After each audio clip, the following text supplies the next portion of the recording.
જય શ્રી કૃષ્ણ. સમય એ જીવનની સૌથી કિંમતી સંપત્તિ છે. પૈસા ગુમાવ્યા પછી ફરી કમાઈ શકાય છે, ખોવાયેલી વસ્તુ ફરી મળી શકે છે, પરંતુ એકવાર પસાર થયેલો સમય ક્યારેય પાછો આવતો નથી. તેથી જીવનની દરેક ક્ષણને સમજદારીથી જીવો.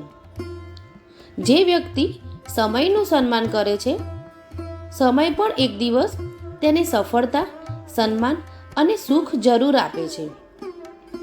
ઘણી વખત આપણે વિચારીએ છીએ કે હજુ તો ઘણો સમય છે, પરંતુ સાચું એ છે કે સમય કોઈની રાહ જોતો નથી. તે સતત આગળ વધતો રહે છે. જે લોકો આજનું કામ કાલ પર છોડે છે, તેઓ ઘણીવાર જીવનની શ્રેષ્ઠ તકો ગુમાવી બેસે છે.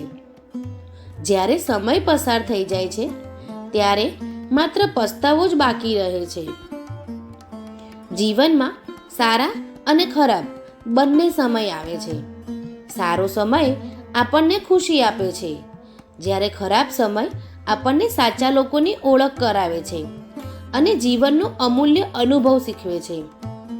તેથી ખરાબ સમયથી ડરશો નહીં, કારણ કે એ જ સમય તમને અંદરથી મજબૂત બનાવે છે અને ભવિષ્ય માટે તૈયાર કરે છે. હંમેશા યાદ રાખજો, સમય બદલાતા વાર નથી લાગતી. આજે જે પરિસ્થિતિ છે તે કાલે બદલાઈ શકે છે.